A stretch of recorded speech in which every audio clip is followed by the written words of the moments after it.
Hello. स्वागत है आप सभी का एक बार फिर से। देखो, आप लोग पढ़ रहे थे सॉल्यूशन चैप्टर में कंसंट्रेशन टर्म, और लास्ट क्लास मैंने आपको समझा दिया था कि कंसंट्रेशन टर्म क्या होता है और बहुत ज्यादा डिटेल में आपने उसे कंप्लीट कर लिया था। अब हम अपने चैप्टर में नेक्स्ट बढ़ने जा रहे हैं आगे, और इसमें हम लोग पढ़ेंगे, जी हाँ, वेपर प्रेशर। एक्चुअली कुछ ऐसे टर्मिनोलॉजी होगा, छोटी छोटी बातें जो आपको सीखना चाहिए, और फिर हम लोग आगे इस चैप्टर में डीप में जाएंगे, ठीक है ना। चलो, तो कुछ ऐसे टर्म हैं जो आपको जरूर से सीखना चाहिए ताकि आप इस चैप्टर में और आगे अच्छे से कर पाएंगे, ठीक है। देखो, तो सबसे पहले आपका आता है बॉइलिंग पॉइंट। तो आप लोगों को पहले heading terminology terminology used in solution,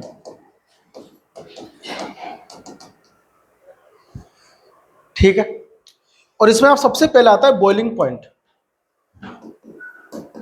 boiling boiling point, ध्यान से इसको समझ लेंगे कि बॉइलिंग पॉइंट एक्चुअली होता क्या है। बॉइलिंग पॉइंट क्या होता है, देखो आपको ना कुछ छोटे छोटे ऐसे टर्म है जो आपको यूज करने आने चाहिए। उसमें से एक है बॉइलिंग पॉइंट। अधिकतर बच्चे ना इसकी जो डेफिनेशन है वो गलत ही बताते हैं। जो मैं बताऊंगा उसको ध्यान से सुनना। सपोज करो बीकर है, इस बीकर में क्या बताओ, लिक्विड है। इस बीकर में है लिक्विड,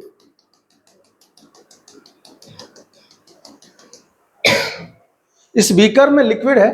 अब मेरे पास दो टाइप होते हैं लिक्विड। एक होता है वोलाटाइल लिक्विड, वोलाटाइल लिक्विड, और एक होता है नॉन वोलाटाइल लिक्विड, या फिर नॉन वोलाटाइल सॉलिड भी होता है ना। सॉलिड तो अधिकतर नॉन वोलाटाइल ही होता है, कुछ होते हैं volatile. For example ammonium chloride, ये क्या होता है, सॉलिड होता है।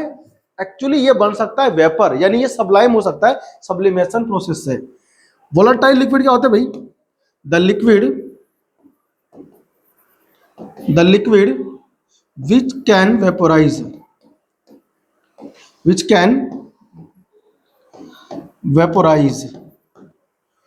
और एक होता है non volatile liquid, non volatile liquid. आप इसको सोल्यूट कहो, ठीक है ना, सिंपल सा सोल्यूट कहो। सोल्यूट भी हो सकता है और सॉल्वेंट भी हो सकता है, नॉन नॉन वोलेटाइल सोल्यूट। प्यार से हम इसको एनवीएस बोलेंगे, ध्यान रखना। आगे ना ये टर्म बार बार यूज होगा। कौन सा टर्म, एनवीएस टर्म बार बार यूज होगा। The liquid which can not vaporise, the liquid which can not vaporise.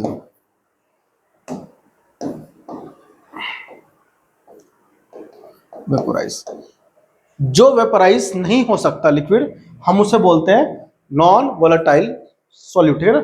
Solute होगा या फिर solvent.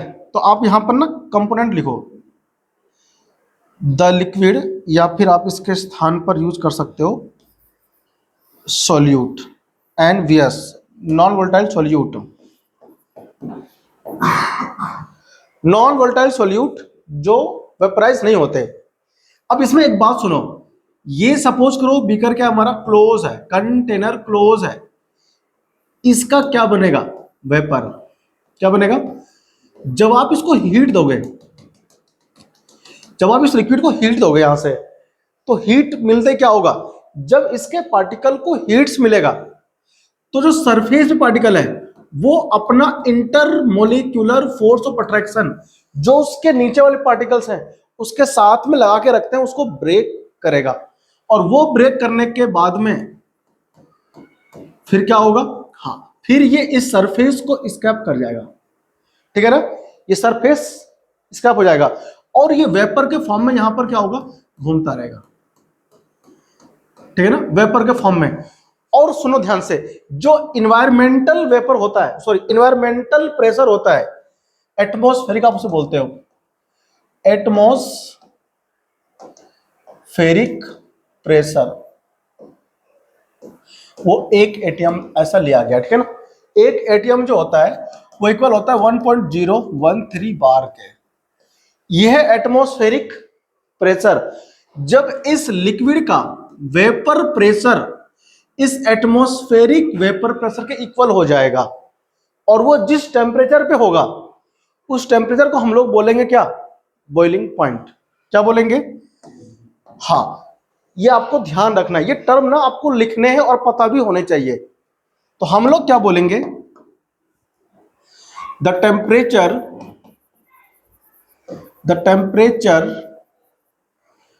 at which the vapor pressure of VP, मतलब भाई वेपर प्रेशर है ना, VP मतलब वेपर प्रेशर, वेपर राइटिंग किसी गंदी आ रही है आज, vapour pressure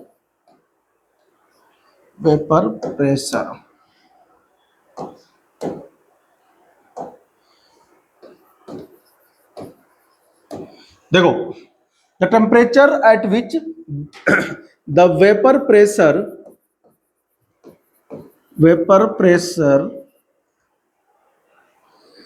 becomes equal to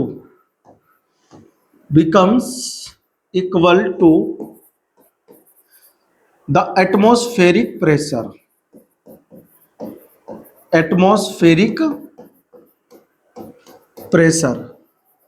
ठीक है। एटमॉस्फेरिक प्रेशर के इक्वल हो जाएगा जिस टेम्परेचर पे किसी भी वोलेटाइल लिक्विड का, हम उसी टेम्परेचर को क्या बोलते हैं, बॉइलिंग पॉइंट, क्योंकि उसी टेम्परेचर पे ये बॉइल होना स्टार्ट करता है, ठीक है। ये आपको ध्यान रखना है, कॉपी करो इसको जल्दी से, ठीक है, करो कॉपी। तो वेपर प्रेशर जानना जरूरी, ठीक है। तो बॉइलिंग पॉइंट ये हो गया। अब एक बात ध्यान रखना, बॉइलिंग पॉइंट ऑफ वाटर,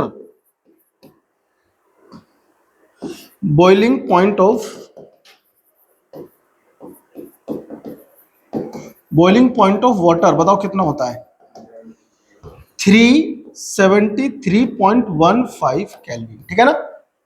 या फिर आप कह सकते हो सिंपली क्या, 100 डिग्री सेल्सियस।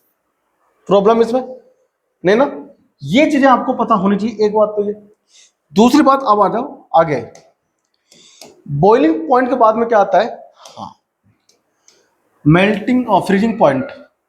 चलो हम लोग इसके बाद लिख लेते हैं क्या, फ्रीजिंग पॉइंट।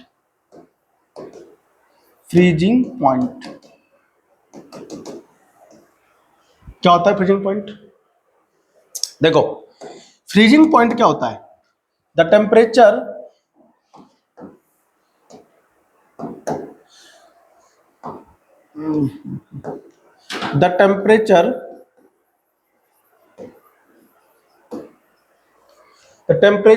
एट विच, थोड़ा थिकनेस बढ़ गई ज्यादा, है, the temperature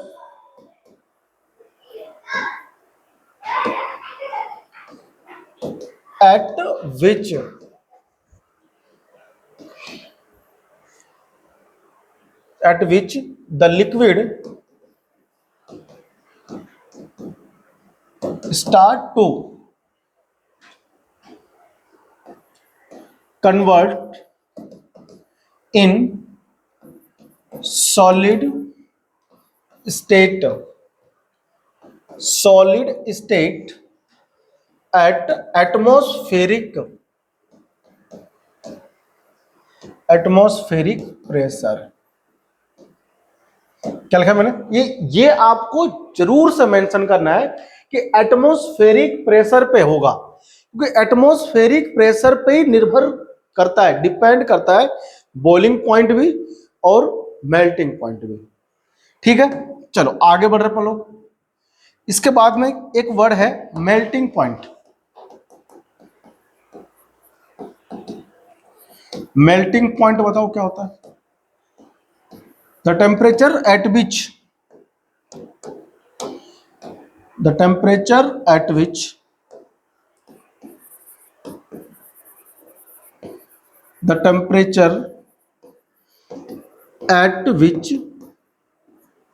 the temperature at which a solid become start to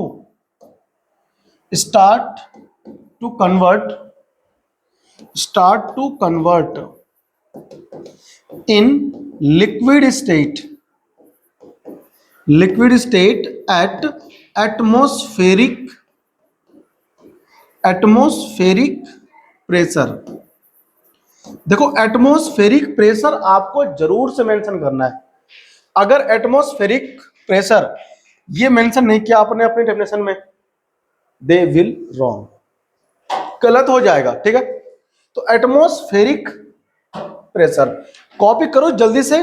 फिर मैं अब एक वर्ड यूज करने वाला हूं, उसका नाम है कंडेंसेशन, ठीक है ना, और वेपराइज, है ना।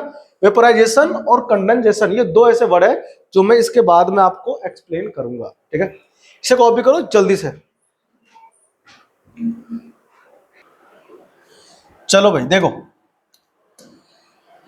इसके बाद जो टर्म आएगा ना वो आएगा क्या, वेपर प्रेशर, या उससे पहले आप लोग लिखो वेपोराइजेशन क्या होता है। वेपोराइजेशन, इस टर्म का मीनिंग क्या है, और फिर इसके बाद हम लोग क्या लेंगे, वेपर प्रेशर। पहले क्या लेंगे, वेपोराइजेशन, और फिर हम लोग लेंगे वेपर प्रेशर।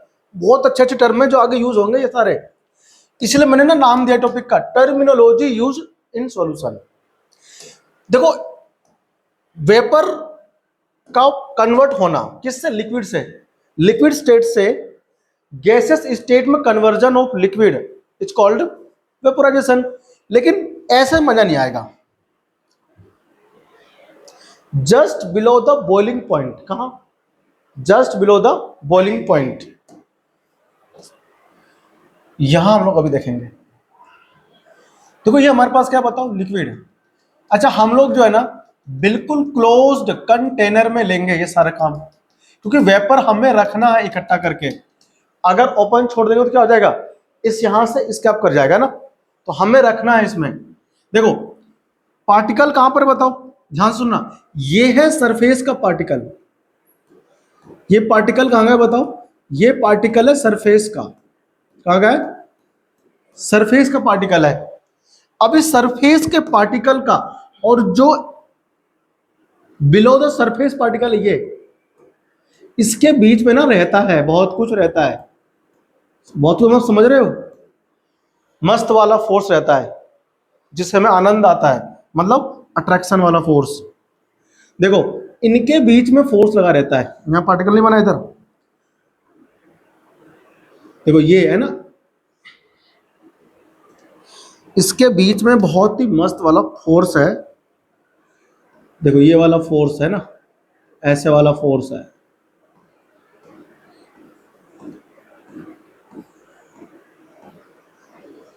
अब ये जो पार्टिकल है इनके बीच में क्या है, intermolecular force of particle,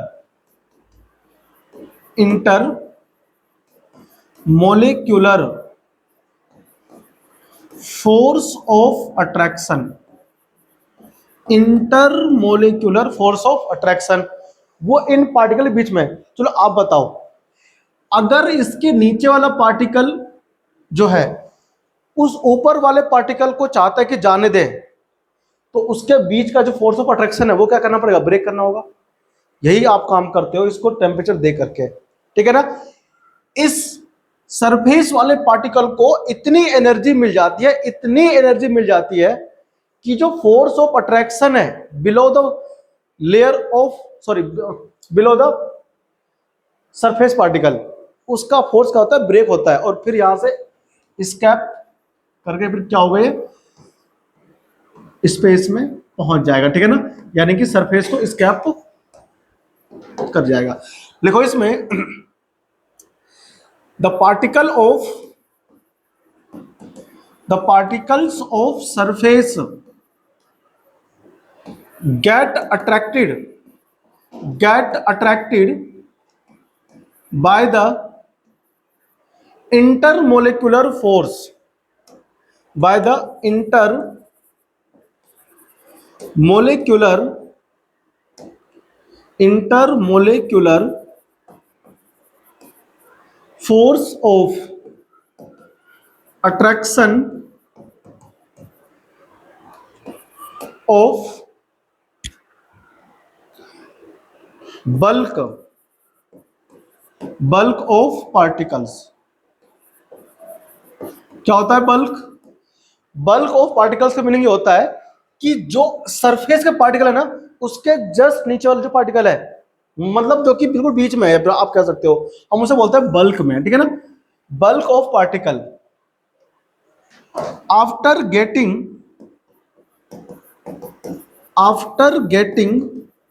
sufficient amount of energy, amount of heat energy,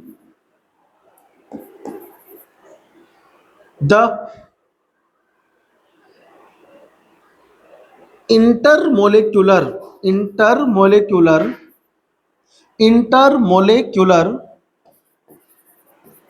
force of attraction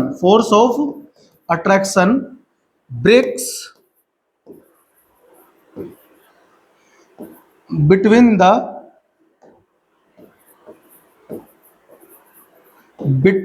surface and below particles, and therefore, फिर आप लिखना एंड, आप इसको लिखो नेक्स्ट लाइन पे ना, थोड़ा अपन इसको देखो, मैं यहां लिख रहा हूं, ठीक है ना। क्या लिखा है? Below particles break between the surface and below particles, ठीक है। आपको फिर यहां पे लिखना है therefore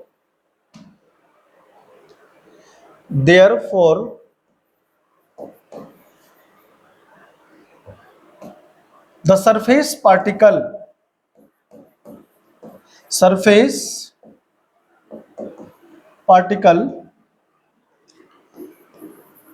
free to escape and यहां लिख दो free from force of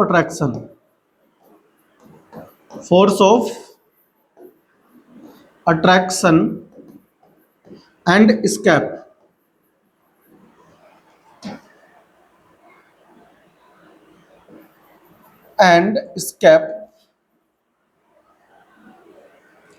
the surface of liquid। क्या लिखा मैंने यहां? मैंने सब कुछ वही लिखा है जो यहां पर मैंने आपको समझाया, ठीक है भाई। क्या कि जो सरफेस के पार्टिकल है वो और जो सरफेस से जस्ट बिलो पार्टिकल है वो, उनके बीच में जो अट्रैक्शन फोर्स है वो after getting the sufficient amount of heat energy क्या हो जाता है? ब्रेक। क्या होता है? ब्रेक। और जब वो फोर्स ब्रेक हो जाएगा जो उसे रोक रहा है, तो ये पार्टिकल क्या हो जाएंगे? स्केप कर जाएंगे। कहां पहुंचेंगे? जो एम्प्टी स्पेस है अबव द लिक्विड, ठीक है ना। और फिर यहां पर क्या होगा? ऐसे ही वेपर फॉर्म होगा, ठीक है। This process is called vaporisation. The surface of liquid, क्या? हाँ स्केप है ना, हाँ। This process is known as vaporisation. हम इसे क्या बोलते हैं भाई? वेपोराइजेशन, ठीक है ना। कॉपी करो जल्दी से। इसके बाद में क्या आता है? Condensation. So this is all about vaporisation. Next topic क्या बताओ? अगला जो टॉपिक है वो है कंडेंसेशन। यहां पर क्या हो रहा है? एनर्जी गेन कर रहा था। देखो यहां पर हुआ क्या? ये जो सरफेस का पार्टिकल है उसने सफिशिएंट क्या कहा मैंने, सफिशियंट अमाउंट ऑफ, ये रहा, sufficient amount of heat energy gain कर रहा था, है ना, आफ्टर गेटिंग, गेन कर रहा था। अब जो आएगा कंडेंसेशन वर्ड है, उसमें ये गेन नहीं करता है, लॉस करता है, मतलब उसका एनर्जी कम हो जाएगा, तो फिर क्या होगा, वो वापस से लिक्विड फॉर्म में कन्वर्ट हो जाएगा। ठीक है, देखो ऐसे, तो हम लोग लिखेंगे हेडिंग कंडेंसेशन, कंडेंसेशन। ये सब वर्ड के सुने होंगे 9th स्टैंडर्ड में, नहीं सुने ये सारे वर्ड्स? इसको बिना सुने बिना समझे आगे भैया लैग करोगे बहुत ज्यादा। देखो मेरे पास फिर से क्या, एक कंटेनर है जो क्लोज है, और इसमें है तुम्हारा वोलाटाइल लिक्विड, वोलाटाइल लिक्विड, ठीक है, इसमें है वोलाटाइल लिक्विड। अब इसके सरफेस पे देखो क्या है, पार्टिकल्स है, ठीक है ना, ये पार्टिकल वेपोराइज हो गया होगा, मतलब उड़कर कहां पहुंचा, देखो उड़कर पहुंचा, उड़कर कहां पहुंचा, ओपन स्पेस पहुंच गया, है ना, आप कह सकते हो इम्पट्टी स्पेस में, ये सारे पार्टिकल्स है, और ये गैसियस फॉर्म में है, अभी वेपर है, वेपर। तो अभी आप समझना कि कौन सा ऐसा कॉन्सेप्ट है जो कि जो गैसियस पार्टिकल है वो लिक्विड फॉर्म में कन्वर्ट हो जाता है वापस। ये सारे कौन है बताओ, ये सारे हैं गैसियस पार्टिकल, गैसियस पार्टिकल्स, या फिर आप कह सकते हो वेपर, वेपर्स है ना, vapours, vapours particle.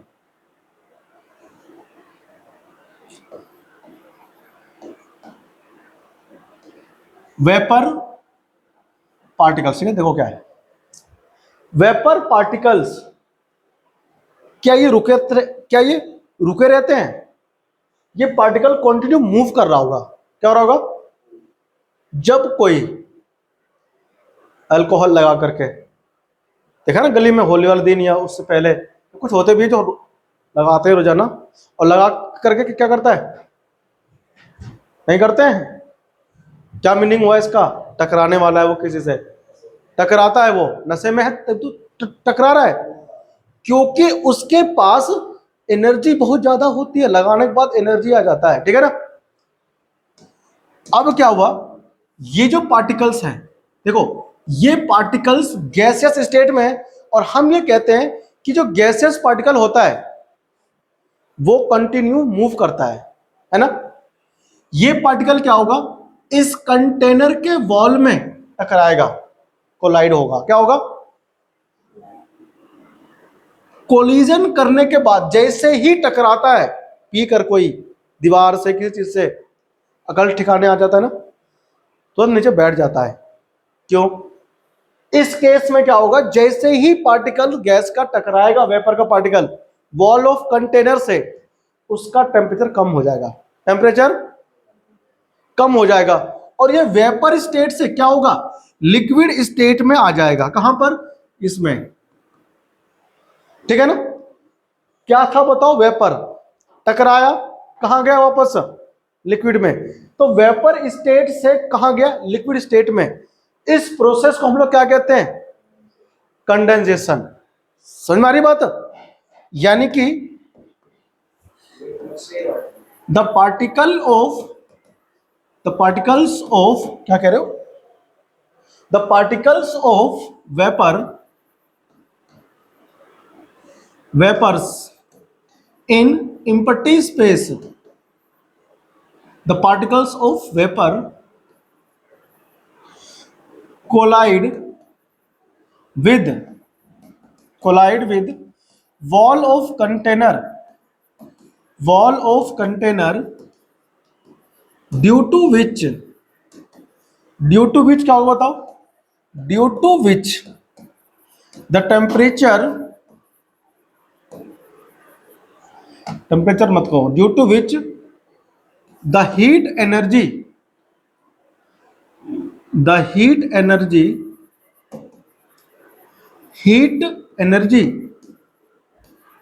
become decrease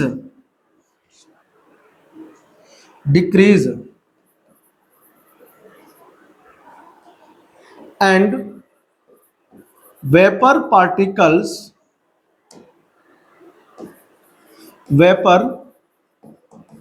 particles converted into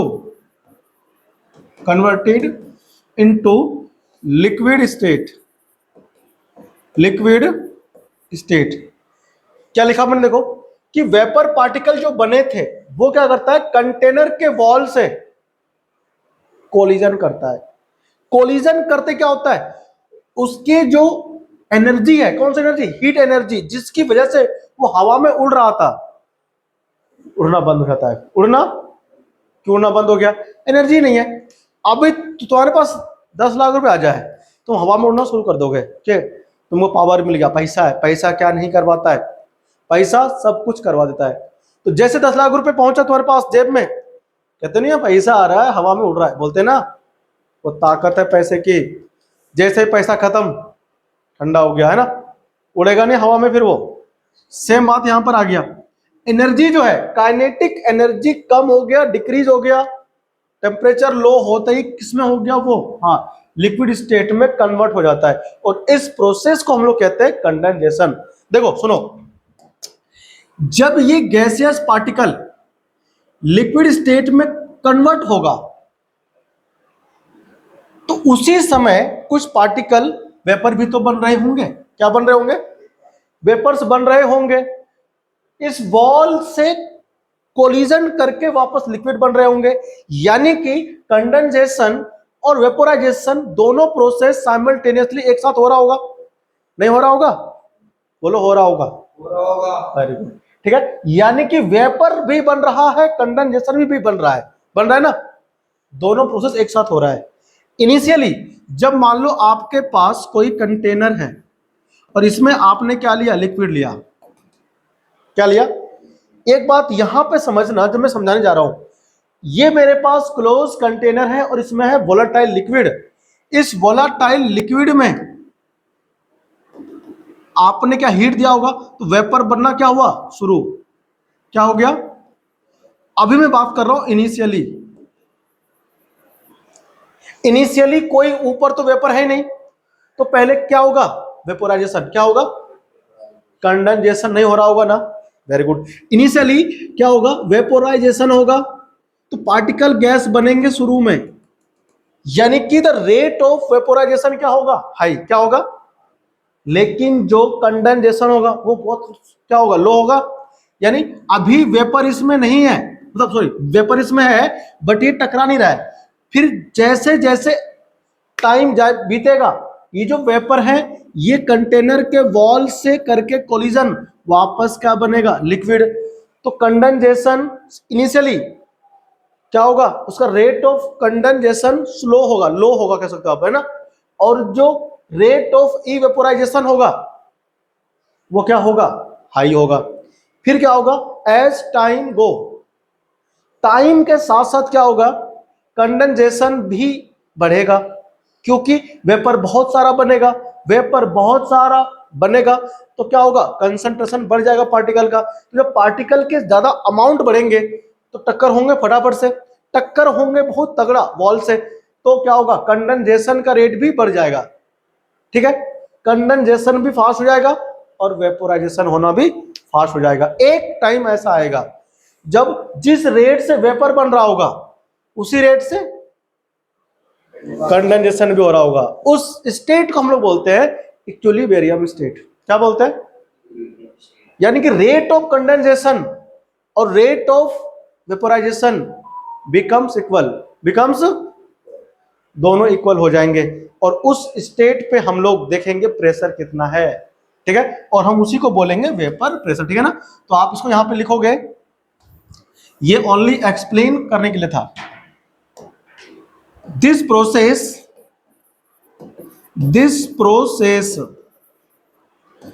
is called, ये सारा प्रोसेस आप समझ गए ना, condensation, vaporisation, boiling point, freezing point सब आ गया, मेल्टिंग पॉइंट सब आपको समझ में आ गया। ये सारे पॉइंट आगे यूज होंगे, ठीक है। Liquid state, this process is called condensation, condensation, ठीक है ना, ये आपको ध्यान रखना है। इनिशियली देखो, R for rate, rate of, यहां पर मैं लिख रहा हूं इनिशियली, आर मतलब rate, rate of vaporisation high होगा और रेट ऑफ कंडेंसेशन लो होगा। आई तुम लोगों को बात समझ में? But at equilibrium, equilibrium, at equilibrium, equilibrium क्या होगा देखो, rate of, rate of vaporisation, vaporisation equal to क्या हो जाएगा, रेट ऑफ कंडेंसेशन, ठीक है ना। ये इक्विलिब्रियम पे होता है, ये दोनों इक्वल हो जाएगा, उस समय क्या होगा, जितना रफ्तार से, जितनी स्पीड से वेपर बन रहा होगा उतनी ही स्पीड से वेपर लिक्विड बन रहा होगा, ठीक है ना। उस हम लोग बोलेंगे क्या, इक्विलिब्रियम स्टेट, ठीक है ना। यहां पर ये वर्ड आपको जरूर ध्यान रखना है, क्योंकि इसी वर्ड को यूज करके वेपर प्रेशर की डेफिनेशन अभी मैं आपको लिखवाऊंगा, ठीक है। वेपर प्रेशर, क्योंकि अब आने वाले टॉपिक में जौन सा भी टॉपिक आएगा आपको एक वर्ड सुनने को मिलेगा बार बार, वेपर प्रेशर, वेपर प्रेशर और वेपर प्रेशर। अगर आप यहां समझ गए तो वेपर प्रेशर तुम्हें कोई आगे प्रॉब्लम नहीं होगी, ठीक है। इसका फटाफट से कॉपी करो, है ना, इसको जल्दी से ले लो ऐसा। चलो, तो इतना अगर आपने समझ लिया है तो सॉल्यूशन चैप्टर में मेरी तरफ से तुम्हें कोई भी प्रॉब्लम होने वाली नहीं है, ठीक है। क्योंकि ये सारे टर्म ना ऐसे हैं जो मैं आगे बार बार बोलूंगा, यूज करूंगा, और ये आपको आने चाहिए। चलो हेडिंग लिखो, वेपर प्रेशर। अभी आपने सीखा वेपोराइजेशन, अब लिखो वेपर प्रेशर, शॉर्ट फॉर्म में वीपी बोलेंगे, ठीक है। हमने बहुत बार वीपी यूज करेंगे भी। वेपर प्रेशर एक्चुअली क्या है, देखो अभी आपने समझा, हमने एक कंटेनर लिया था जो क्लोज था, इस क्लोज कंटेनर में वोलाटाइल लिक्विड था कि नहीं था, बताओ, था ना। अब ये जो वोलाटाइल लिक्विड है, इस वोलाटाइल लिक्विड के सरफेस का पार्टिकल वेपर बन के स्पेस में जा रहा था, बहुत बढ़िया, जाने दो, जा रहा था। वेपर बनने के बाद में ये पार्टिकल जो होता है वॉल ऑफ कंटेनर से करता है स्ट्राइक, कोलिजन करता है। कोलिजन के कारण क्या होता है, इस पार्टिकल का जो काइनेटिक एनर्जी है वो डिक्रीज हो जाता है। Due to decrease in kinetic energy this vapour particle converted into liquid state, और दिस प्रोसेस को हम लोग क्या कह रहे थे, कंडेंसेशन। शुरू में क्या होता है, rate of condensation, rate of condensation क्या हो जाता है, लो रहता है ना, और रेट ऑफ वेपोराइजेशन वो हाई रहता है। एट इक्विलिब्रियम क्या होता है, दोनों इक्वल। एट इक्विलिब्रियम क्या हो जाता है, ये इक्वल हो जाता है, रेट ऑफ कंडेंसेशन और रेट ऑफ वेपोराइजेशन। अब इसी इक्विलिब्रियम कंडीशन पे जब ये दोनों रेट इक्वल है, बताओ जब ये इक्विलिब्रियम पे है उस समय क्या है, उस समय यहां पर वेपर पार्टिकल भी तो है, नहीं है भाई, इस इक्विलिब्रियम पर ही यहां वेपर पार्टिकल भी तो है उस लिक्विड का। तो जब वेपर पार्टिकल है तो वेपर पार्टिकल क्या मीनिंग हुआ कि वो गैसेस स्टेट में, किसमें, और गैसेस पार्टिकल हमेशा क्या लगाता है, प्रेशर। क्या लगाता है बताओ, प्रेशर। हाँ, तो वो जो गैसेस पार्टिकल इक्विलिब्रियम पे प्रेशर अप्लाई करता है on the surface of liquid, उसी प्रेशर को हम लोग कहते हैं वेपर प्रेशर, अर्थात अगर हिंदी में बोला जाएगा तो वाष्प दाब। यहां घुसा नहीं घुसा, इक्विलिब्रियम है कि नहीं है, इस इक्विलिब्रियम पे क्या हो रहा है, वेपर भी है, तो वेपर मतलब गैसेस पार्टिकल है, और गैसेस पार्टिकल क्या करता है, प्रेशर अप्लाई करता है। अब ये जो पार्टिकल है वेपर है, ये इस लिक्विड के सरफेस पे प्रेशर लगा के, अरे प्रेशर ही तो वो करेगा अप्लाई। तो ये जो वेपर पार्टिकल के प्रेशर अप्लाई हो रहे हैं at equilibrium on the surface of liquid, इसी प्रेशर को हम लोग क्या बोलेंगे? Vapour pressure. क्या बोलेंगे? आया इधर समझ में? At equilibrium the pressure of vapour particle on the surface of liquid is called vapour pressure. ठीक है ना? तो आप यहां पे लिखोगे at equilibrium the pressure of vapour particle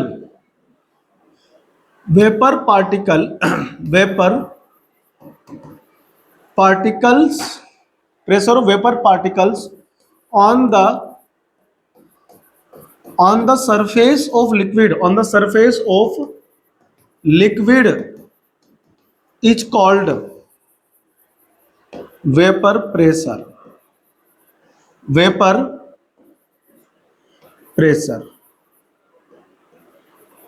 ठीक है? और उसे हम लोग क्या बोलते हैं? Vapour pressure. क्या बोलते हैं बताओ? तो वेपर प्रेशर आपको समझ में आना चाहिए। ठीक है ना?